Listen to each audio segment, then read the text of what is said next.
Olá, meu nome é Guilherme e na aula de hoje iremos falar sobre o conceito de telecomunicação, explicando o que ele é, sua história, como funciona e como ele está presente no nosso dia a dia. Para começar, vamos definir o que é telecomunicação. O conceito de telecomunicação pode ser definido como a troca de informação entre dois pontos geralmente distantes, feitas através de fios, radioeletricidade, meios óticos ou qualquer outro processo eletromagnético. Esse processo habilita você a trocar diversas mídias variadas, como sons, imagens, fotos, letras e números, possibilitando a comunicar-se como quiser a grandes distâncias, de forma simples, rápida e eficaz. Posso citar o rádio como um bom exemplo, um aparelho que usa por esse meio de comunicação no seu funcionamento, mas isso será aprofundado mais tarde nesse vídeo. Agora que vocês já conhecem mais sobre o conceito de telecomunicação, vamos falar como ela surgiu e como virou um fenômeno mundial. A telecomunicação nasceu quando o inventor americano Samuel Morse, em 1844, desenvolveu um aparelho que possibilitava a comunicação entre distâncias, conhecido como telégrafo. Logo, o aparelho de Morse foi se popularizando rapidamente e em 1858 foi lançado o primeiro cabo submarino telegráfico intercontinental, que fazia a conexão entre o oeste americano e a Europa. A primeira verdadeira conexão entre os dois continentes só ocorreu em 1866. Com um sucesso como esse, muitos outros inventores começaram a tentar desenvolver algo com o mesmo propósito. O que mais se destaca entre eles é Alexander Graham Bell, que desenvolveu o telefone com fio em 1876, trazendo a fala como um novo meio de telecomunicações. Conforme a ciência ia evoluindo, se desenvolvia cada vez mais a telecomunicação. Teorias como a eletromagnética da luz de Maxwell, de 1884, e descobertas como a verificação das ondas eletromagnéticas de Hertz, de 1888, levaram a ser feita a primeira ligação com telefone sem fio, feita em 1893 pelo padre Roberto Landi. Logo depois, no século XIX, houveram grandes e muitos avanços em rumo das telecomunicações. Torres que lançavam sinais eletromagnéticos para a população foram erguidas em 1901.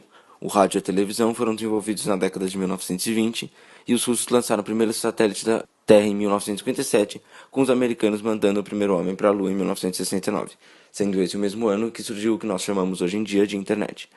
Já no século XX, para encerrar nossa história, foram desenvolvidos os smartphones, que possuem coisas como troca de mensagens, GPS, ligações e muito mais. Agora meu colega aprofundará um pouco mais como funciona a telecomunicação. Olá! Bom, a maioria das telecomunicações utiliza ondas eletromagnéticas. Essas ondas são formadas por variações em campos elétricos e magnéticos. Elas viajam na velocidade da luz e podem variar em frequência, amplitude e comprimento de onda. Todas as frequências das ondas eletromagnéticas não são utilizadas nas telecomunicações. Somente entre mais ou menos das frequências de 10 elevado a 4 Hz até uns 5 GHz. Os vários usos das telecomunicações pelas ondas eletromagnéticas separam essas frequências em partes. A parte com frequências mais baixas se chama as LFs, ou Low Frequencies em inglês.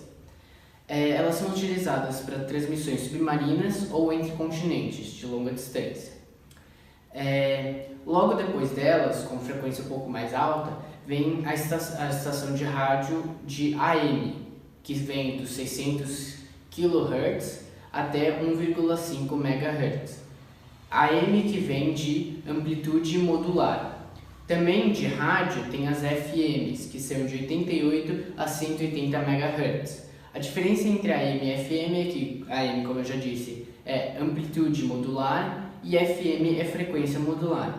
A diferença está no nome. Amplitude vai mudar a amplitude das ondas e a frequência vai mudar a frequência. Ou seja, para enviar uma mensagem através dessas ondas, uma, a AM, vai mudar a amplitude da onda e a outra vai mudar a frequência da onda. Bom, logo depois vem a TV, os canais que utilizam a TV, que eles podem ser VHF ou UHF. VHF de Very High Frequency, que vão mais ou menos estar em média de 200 MHz, ou UHF, que é Ultra High Frequency, que vão de 500 MHz até 900 MHz. A variação, se depende de VHF para UHF, depende do país e da região. Bom, depois da TV vem a telecomunicação através de celulares, que vai de 900 MHz até 2,4 GHz.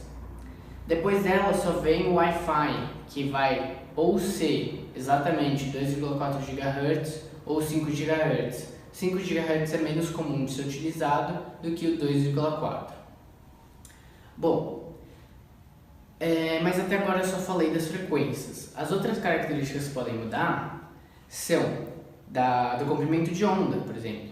O comprimento de onda ele vai mudar se aumenta a frequência, você diminui o comprimento de onda e ao contrário também. Se você aumenta a frequência, você diminui, e se você diminui a frequência, você aumenta o comprimento de onda. Bom, então as frequências mais baixas vão ter altos comprimentos de onda, tipo as LF, que vão ter comprimentos de onda bem grandes.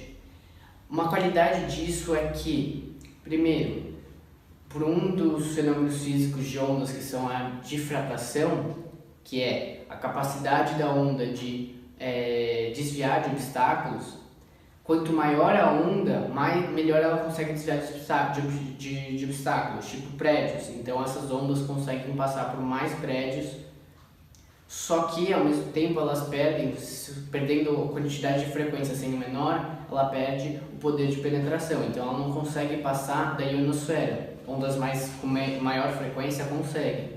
Uma coisa que isso permite ela não passar pela ionosfera é que, como ela não passa pela ionosfera, ela reflete na ionosfera e volta para a Terra. Assim, você pode fazer uma transmissão de um lugar, ela reflete na ionosfera, volta para a Terra em um lugar mais distante. Dessa forma, você pode fazer transmissões para outros continentes, como é o caso das LFs. As AM e FM também podem fazer isso, mas como elas têm uma frequência maior, elas não conseguem desviar tanto de objetos, elas precisam de uma potência maior para conseguir fazer esses percursos, no caso, que geralmente não fazem. Bom, as de TV, que já conseguem ultrapassar a ionosfera, o que elas vão fazer? Elas vão sair da Terra, vão atravessar a ionosfera, vão ser recebidas por um satélite que volta elas para a Terra. Então ela sai da ionosfera, vai para o satélite e volta, e assim consegue simular mais ou menos o que seria refletir na ionosfera, só que utilizando um satélite. Dessa forma consegue também transmitir a longas distâncias.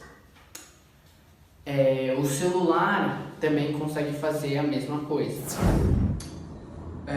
E agora vamos mandar nosso repórter de campo para nos mostrar as principais utilizações das telecomunicações hoje em dia. Hoje, John, até os sistemas de telecomunicação são muito utilizados. Aqui temos um espécime, John, um espécime muito utilizado atualmente, que é o smartphone, John. Dentre os mais utilizados, nós temos a televisão, John. Nós temos os smartphones, nós temos o rádio, John. O rádio. E nós temos até alguns videogames portáteis, enfim. São muitas as possibilidades, porque eles sempre são muito importantes para... Sofreu um ataque, John. Tome cuidado, é um ambiente muito hostil aqui. Bom, prosseguindo, John, prosseguindo. É fato de que os sistemas de telecomunicação hoje são muito importantes para que podamos nos situar e mantermos-nos informados do que acontece no mundo ao nosso redor, não é, John? É muito difícil hoje alguém não possuir nenhum meio de comunicação.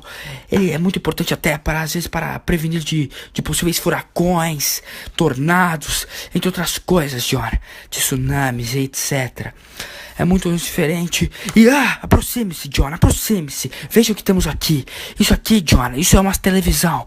Televisão é muito importante porque com satélites, John, com satélites no espaço sideral, a televisão ela é capaz de emitir imagens em tempo real, John. Sim, John, em tempo real. Ei, John, venha ver. A poucos metros de nós, tá vendo? Parece um sistema de telecomunicação, parece um rádio de carro, eu não sei. É um dos mais utilizados hoje em dia, pelo que parece. Precisamos viver, não podemos perder essa oportunidade, John. É uma oportunidade única da natureza. Então, vamos, John, vamos. Oi, John, vem aqui, veja isso. Isso é um espécime muito interessante. É um espécime muito atual, John. Esse espécime é muito encontrado em carros, principalmente. Ele é um espécime de rádio, rádio de carro. É muito interessante, porque, pois, ele pode distribuir informação. Foi atacado. John, Tome cuidado, o ambiente é muito hostil. Mas como eu estava dizendo, esse é um dos mais encontrados nos dias atuais, John. Esse é um rádio muito interessante de carro. E é isso aí. Bom,